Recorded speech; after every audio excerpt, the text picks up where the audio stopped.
maybe the fundamental difference between us is that I'm not particularly interested in outputting at the beginning. So when I go to output, and particularly with writing, that's when I start looking things up. So when I write in Russian on our forum, I'll go to the web and I'll Google, Russian cases. And so I'll get up a whole table there. Because I can assure you, I've printed the Russian case table many times.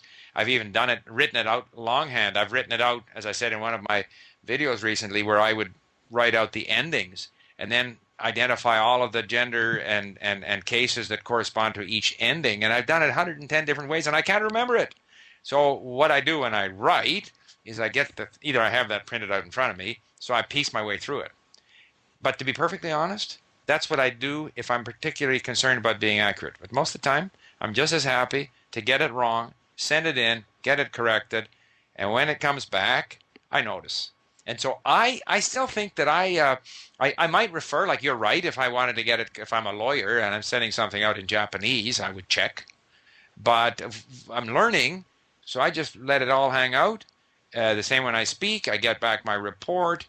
I see the errors, I save them, I study them in flashcards, I try to notice them. I have a sort of a passive approach to gradually getting better at my grammar. That's how I do it.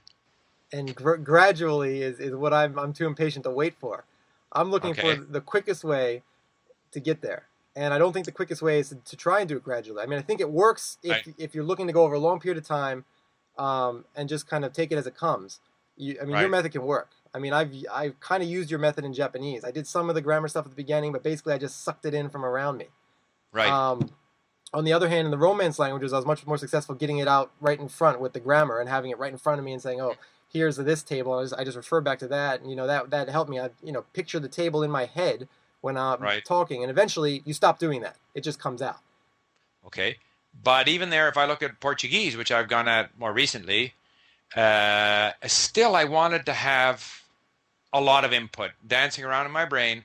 And then I reach a point where I can pick up a grammar book and I can read about these personalized infinitives in Portuguese, or I can study their verb tables. And yeah, at that point, it starts to make sense because from my French and my Spanish, I know about subjunctives. And I guess at some point, if I wasn't aware what a subjunctive was, then I would probably have to read up some rules, but I still wouldn't do it at the beginning. And I don't agree that it's slower because I think the big challenge in language learning is accumulating words.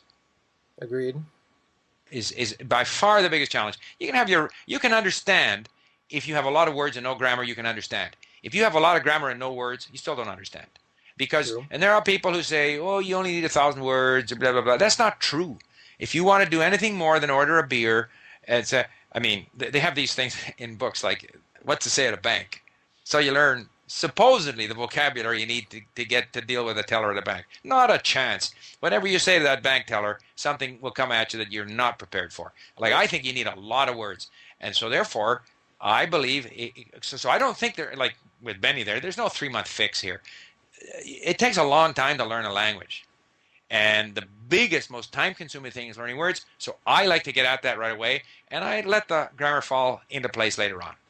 See, I don't feel that we're that different on that point though, because Okay, the grammar approach that I take, you just jam it in your head up front. right? Uh, that's quick, a couple weeks Okay, at most. Then you're moving on to getting the words in your head. So it's okay, the amount of time I'm spending. I'm not saying the typical course in a class or a college. You spend so right, much time on grammar.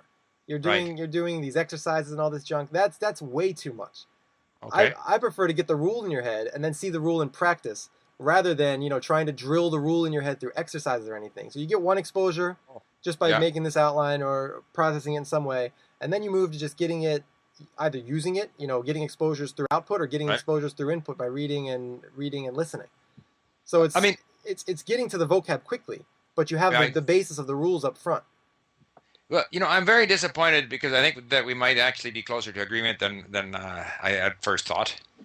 Allowing for the fact that people have different styles and different preferences. So, yeah, I would think that if I were to do Turkish, I would flip through getting some overall sense of grammar in Turkish. I wouldn't try to remember it. I wouldn't do what you're doing. I wouldn't have the patience to do what you're doing, regurgitating it in my own words. I wouldn't do that. But I would probably flip through the whole thing, just getting some sense of what Turkish is all about. Then I would dive in to the vocabulary. Another difference may be, like, I'm studying Russian an hour a day. If I were 6 hours a day, full time, learn Turkish as fast as possible, would I then do what you do? I don't think so. It's just I'm not conditioned to doing that.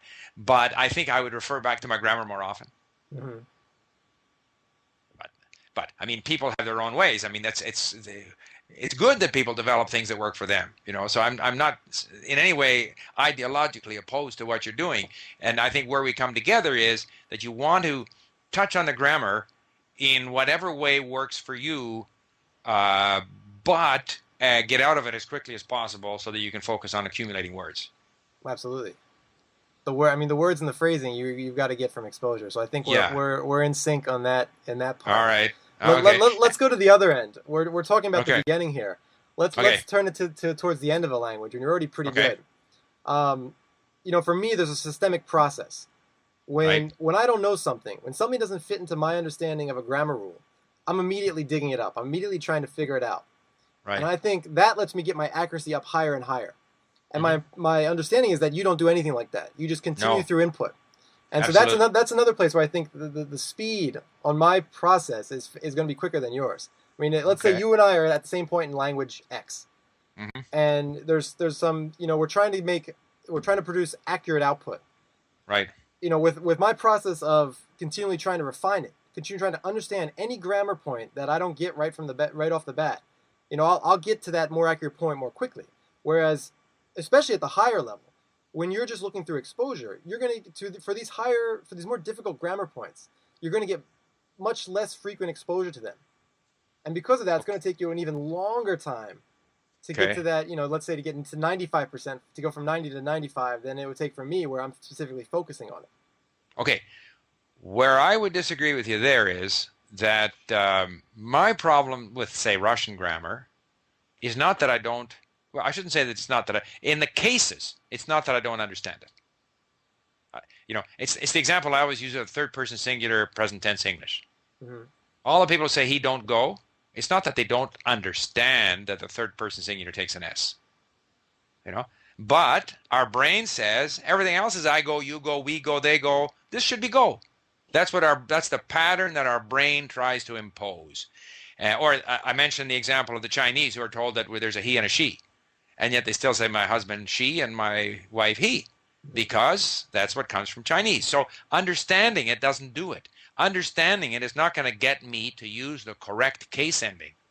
It's not. There's just too many of them, and they appear in different places on the table. So it's not the lack of understanding.